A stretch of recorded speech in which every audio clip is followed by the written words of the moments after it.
এটা রেডি হয়ে খুব ভালো লাগবে খেতে। কৃষ্ণায় বাসুদেবায় হরে পরমাত্মনে প্রণতা ক্লেশনাশায় গোবিন্দায় নমো। দেখো খালি একবার এটা কি ভাজা হয়েছে, বেগুনটাকে আবার গর্ত করে দেখছি বেগুনটা ভাজা হয়েছে কিনা, দিয়ে এখানে আবার ওই বেগুনটা থেকে কি বার করতে চাইছে আমি নিজেও বুঝতে পারছি না। খেয়ে দেখছি আবার কাঁচা নাকি পাকা। ভালো খেতে, ভালো খেতে আমি এখন খাবো না, ভালো খেতে। ঠিক আছে, আর খালি পেটে বেগুন ভাজা খেয়ে তোমাকে দেখাতে হবে, রেখে দাও, দুপুরবেলা খেয়ে নিবি। হ্যাঁ ভালো করে পাকেনি, পাকাতে হবে না। আরেকবার ঢুকে দিলে।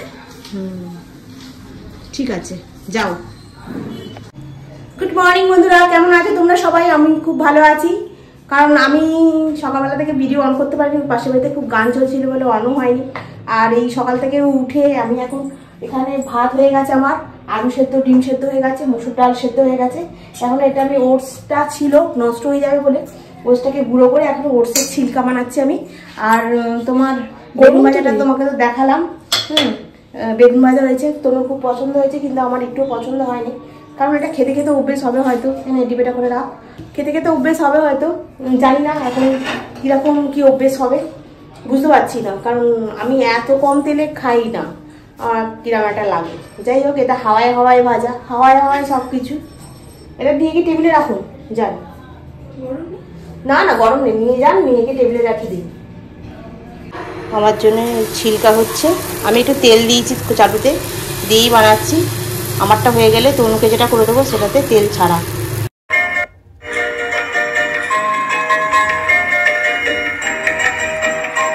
একটুখানি ব্ল্যাক কফি করলাম, এখানে ওটসটা হচ্ছে একটু ছিলকাটা। একটু তনুর কাছে এখানে বসে বসে খাই। বেগুন ভাজার কালার দেখলে আর খেতে ইচ্ছা করবে না বেগুন ভাজা, বলতে নেই। আর এইগুলো এখন আমি ফেলবো না, এইগুলো আমি এখন রেখে দেবো, কারণ এইগুলো তুলে রাখবো, এখানে ওয়ারেন্টি গ্যারেন্টি সব আছে, ওই জন্য ফেলিনি, এগুলো তুলে রাখবো। আবার যখন শিফট হতে হবে, যখন ধরো আমার বাড়ি হবে, যখন শিফট হবে, তখন তো এর মধ্যে সব গুছিয়ে গুছিয়ে নিয়ে যেতে হবে না। বিছানার তলায় কী করে? বিছানার তলায় শুয়ে? না না, এগুলোকে এমনি রাখতে হবে, খুলে দিলে তার আমি আর ওকে প্যাক করতে পারবো কীভাবে? বক্স হচ্ছে তৈরি। তো চলো আমি এখন একটুখানি কফি খাই, অনেকটা দেরি হয়ে গেছে, একটু দেরি হলে কিছু করার নেই, আমার আর লেট হচ্ছে তো।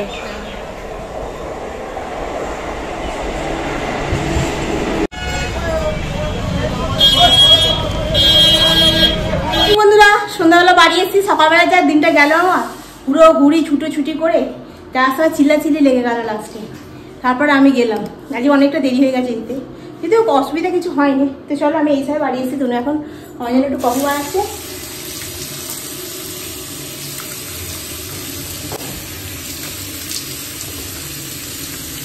আর আমি এই লুইসের ফেস ওয়াশটা দিয়ে সকালবেলা হোক বিকালবেলা হোক যখন হোক একবার করে ফেস মুখটাকে পরিষ্কার করি। আর আমি না ক্যামেরা ধরে নিয়ে কিরকম কাজ করছি।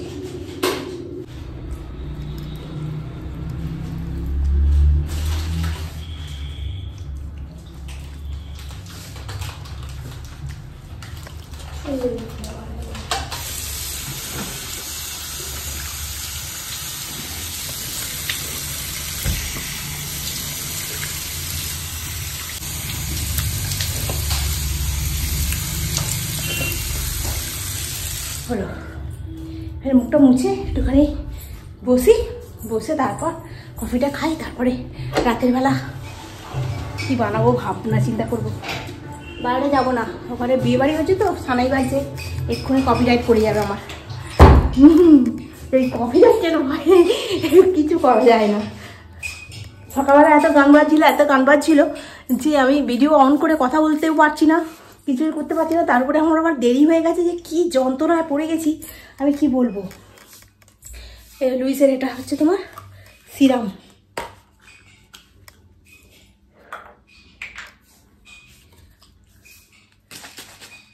এরকম একটু ঝাঁকি নিয়ে হয়ে গেল। এবার একটুখানি বসি, তারপরে মুখে একটুখানি ক্রিম মেখে নেবো। তো চলো, তনু এখন কফিটা করছে। তনুকে বলেছি 1 কাপ 1 চামচ 1/2 চামচের মতো কফি, 1 চামচের মতো দুধ আর অল্প একটু চিনি দিয়ে সুন্দর করে বানাতে। সেই জন্য তনু ওখানে সুন্দর করে বানাচ্ছে। আর আজকে ভেবেছিলাম একটু চিকেন নিয়ে আসবো। চিকেনের দোকানদারটা আমি আসছি, চিকেনের দোকানদারটা সাইকেল চালিয়ে চলে যাচ্ছে। এবার আমি পিছন থেকে ডাকতে পারছি না, ও দাঁড়া দাঁড়িয়ে যান, আমি চিকেন নেবো চিকেন নেবো। চলো, অনেকদিন ধরে ভাবছি আজকে আমি ইডলি বানাবো। তো ইডলি কি বানাবো, চাল কিছু ভেজানো ছিল না, তাই এখানে সুজি নিয়ে নিয়েছি 1.5 কাপের মতো। সুজিটা মিক্সিতে একটু গুঁড়িয়ে নিয়েছি। তার সাথে এখানে আমি দই নিয়ে এসেছি আজকে। দেখো, দইটা 1 কাপের মতো দিয়ে দেবো। তাই টকটক ব্যাপারটা থাকে না ইডলির মধ্যে, সেই ইডলির মধ্যে টকটক ব্যাপারটা চলে আসবে।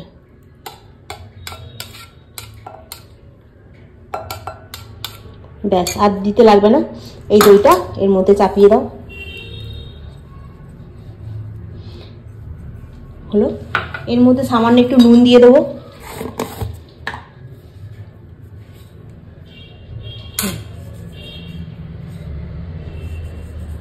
ঠিক আছে, এর মধ্যে খাবার সোডা,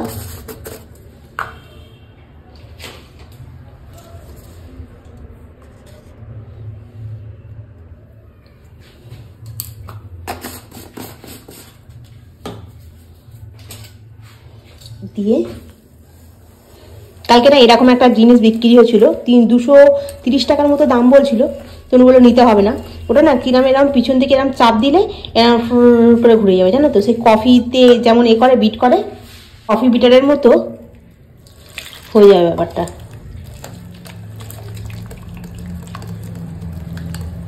এটা করে একটু চাপা দিয়ে রেখে দিতে হবে। হ্যাঁ, এটা ভালো করে গুলে নিতে হবে একদম, দিয়ে চাপা দিয়ে একটু রেস্টে ছেড়ে দিতে হবে। রানু, ঠিক আছে, থাক। ধনে পাতা চাটনির জন্য ধনে পাতা নিয়েছি, 2টো কাঁচা লঙ্কা দিচ্ছি, এখানে আদা আর রসুন দিচ্ছি, ঠিক আছে, আর দিচ্ছি একটা গোটা একটা টমেটো। এই দিয়ে মিক্সারের ভেতরে এটাকে পুরে দেবো।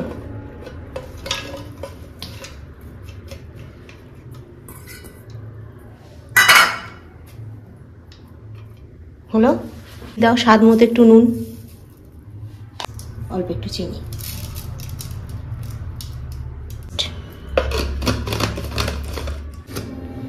এটা রেডি হয়ে গেল।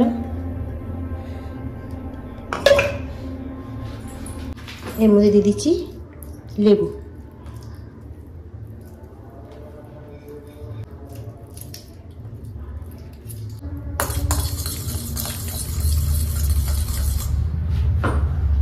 আজকে যে এটা বানাচ্ছি এটা ডায়েটের জন্য তো খুব ভালো, রাতে ডিনারের জন্য খুব ভালো, এক্সিলেন্ট, খুব তাড়াতাড়ি খাবারটা হজমও হয়ে যাবে। আর আমি এটা অনেকদিন পর যেহেতু ইউজ করছি, আমার খুব ভালো লাগছে যে ইউজ করতে। আর এটা তো মানে খেতে খুবই সুন্দর হয়েছিল। তোমরা যদি কোনোদিন চেষ্টা করো, একবার বানিয়ে খেয়ে দেখো, খুব ভালো লাগবে খেতে।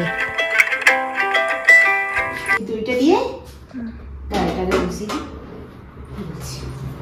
মাশাআল্লাহ মাশাআল্লাহ, অনেকদিন পর এটা ইউজ হলো আজকে। আর এইখানে একটু দই আছে রাখা, এইটাকে এই যে এটা বানিয়েছি না চাটনিটা, এটা আলাদা করব, আর এইটা একটুখানি দই দিয়ে আলাদা করে বানাবো, বুঝতে পেরেছিস? আর একটু সাম্বার বানাতে দিন। সাম্বার বানাতে পারবো না, সাম্বার আমি জানি না বানাতে। তো এইরকম ভাবে করবো, মানে আলাদা আলাদা হবে। এটা কি দিয়ে খাবো? এই তো চাটনি দিয়ে, এই যে দই, নাহলে এই দইটা দিয়ে একটু বাদাম পেস্ট করে দিলেও হয়ে যাবে। হ্যাঁ, করে দে। এটা দিয়ে একটু দই দিয়ে বাদাম দিয়ে পেস্ট করে দিয়ে ভালো খেতে হবে, ঠিক আছে? এই দেখ জলে নিয়ে গেলাম এটা। তো দেখেছিস, তোর সঙ্গে কথা বলতে বলতে কিরকম তুই ভুলে দিলি আমার কথাটা। এটা এখান থেকে সাফ করে বেরোবে, সিটি। চলো, আমার হচ্ছে সুজি দিয়ে ইডলি কমপ্লিট, ঠিক আছে? ইডলিগুলো প্রত্যেকটা বেশ ভালো ফুলেছে। আর এই হচ্ছে তোমার একটা চাটনি দই দিয়ে, ধনেপাতা দিয়ে, আর এটা শুধু ধনেপাতা দিয়ে, ঠিক আছে? খেয়ে দেখে বলা কেমন খেতে হয়েছে, ঠিক আছে? তো এটা খেতে খুবই সুন্দর হবে আশা করছি। আর এটা দেখো পুরো ভালোভাবে এটা উঠে গেছে, সেহেতু কোনো অসুবিধা নেই। এটা খেতে ভালো হবে, ডায়েটের জন্য তো খুবই উপকার, আর খেতেও টেস্টফুল, এক্সিলেন্ট খেতে হয়েছে। চলো, সোনু বসে আছে, তোমাকে দেওয়ার আগে আমি টেস্ট করে ফেললাম। আমি শুয়ে পড়েছি, ভাল লাগছে না। আর বেসিনে যা বাসন ফাসন ছিল সব মেজে ধুয়ে পরিষ্কার করে নিয়ে, শনিবার হলে না আমার টেনশন হয় না। শনিবার হলে আবার রবিবারে ছুটি থাকে, কিন্তু আমার কাজ হয়ে যায় সব কিছু। মানে এর একটা ভগবানের মানে আছে। আর বাকি দিনগুলো যেন রাত্রিবেলা বাসনগুলো মেজে যে শুতে ইচ্ছা করবে না, যেন মানে শুয়ে বাসনগুলো মেজে শোবো তো মানে ইচ্ছা করবে না, আর দেরিও হয়ে যায় প্রচুর। আর আজকে দেখো সকাল সকাল সব কাজ হয়ে গেছে। কালকে রবিবার অথচ ছুটি, কিন্তু কালকে যাবো এক জায়গায়। কালকে কোথায় যাব সেটা এখন বলছি না, কালকেই বলবো, ঠিক আছে? কোথায় যাচ্ছি আজ গেলে তো আমি ক্যামেরা নিয়েই যাব, তোমরা দেখতেই হবে কোথায় যাচ্ছি। নিমন্ত্রণ আছে, বিয়েবাড়ি ফিয়েবাড়ি নয়, কোথায় আছে নিমন্ত্রণ বলবো। পিছন থেকে মশা কামড়াচ্ছে খুব, ঘরে ভর্তি মশা, ঘরে মানে একটা জায়গা মশা বাদ নেই, হু করে মশা। গরমকাল পড়লে এই এক জ্বালা, শীতকালে মশাটা একটু কম, গরমকালে একদম থুক করবে মশা। তো মধুমিতা জিজ্ঞাসা করছিলে যে আমার এয়ার ফ্রায়ারটা কত দাম নিয়েছে। আমার এয়ার ফ্রায়ারটার দাম নিয়েছে 2124 টাকা। ওটা 60% অফ দিয়েছে, যার জন্য দামটা একটু কম। আর অনলাইনে দামটা অনেকটা বেশি নিচ্ছে গো। তো আমাদের এটা আন্দুলে, একদম আন্দুল বাস স্ট্যান্ড থেকে একটুখানি। তো আজকে রাখি। আর কি বলতো, এয়ার ফ্রায়ারটা রান্না করতে করতে শিখতে পারবো, কোনোদিন করিনি তো, এই ফার্স্ট টাইম তো, সব কিছুটাই মানে করতে করতে শিখতে হচ্ছে আর কি। তো চলো, ফালতু পয়সা অনেকগুলো খরচা হচ্ছে এইগুলোতে, মানে না এগুলো করলেও হয়, কিন্তু ওই যে শখ, তনুর শখ তনু নিজে পূরণ করলো। আর এই মোছার জিনিসটাও ভালো হয়েছে, খারাপ না, হাত দিয়ে চিপতে হচ্ছে না, ওইভাবে করতে হচ্ছে। কিন্তু কি বলো তো, টাকাও অনেকগুলো টাকা নষ্ট হচ্ছে, মানে যেগুলো এগুলো কি বলতো ফালতু পয়সা নষ্ট যাকে বলে। ফালতু পয়সাগুলো রেখে দিলে কাজে দেখবে, কিন্তু ওই যে শখ মেটাতে গিয়ে পয়সার ছাত্রপিণ্ডি হয়ে যাচ্ছে আমার। যাই হোক, চলো বন্ধুরা, আজকের ব্লগটা এখানে শেষ করছি। নেক্সট ব্লগে আবার তোমাদের সঙ্গে দেখা হবে। তোমরা খুব ভালো থেকো, সুস্থ থেকো, খুব সাবধানে থেকো।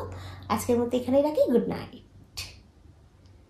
কী বলতো, কোনোদিন পাইনি তো, আর যখন মনে হয় যে এটা এটা দেখছি ব্লগেতে বেশ ভালো লাগছে তো দেখতে, তখন ভাবছি আমার একটা যদি থাকতো তাহলে তো খুব ভালোই হতো। সেই জন্য না কিনে ফেলি, জানো তো। কিন্তু আমার কেনাটা উচিত নয়, যেহেতু আমার মাথার উপরে ছাদ নেই। আমার দুটো পয়সা রাখা উচিত, কিন্তু পারি না রাখতে। এক এক সময় এসব ভাবনা চিন্তা করলে না কিছু থাকে না, খুব আপসেট হয়ে যাই, খুবই আপসেট হয়ে যায়। কেনার পরে খুব আপসেট হয়ে যায়, কিন্তু আবার যখন দরকার হয় যে এটা দরকার ওটা দরকার, তখন আবার কিনে নিই। কেনার পর আপসেট হয়ে যাই, তখন মনে হয় না, পয়সাটা নষ্ট না করলেই হতো, রেখে দিলেই হতো, এরকম মনে হয়, জানো তো। তো চলো, আজকে আর কি বলবো, রেখে দিই। যতই মনটাকে মানে অনেক রকম করে রাখার চেষ্টা করি, মনটা ঠিক মাঝে মধ্যে ঠিক টাউন করে নেমে যায়।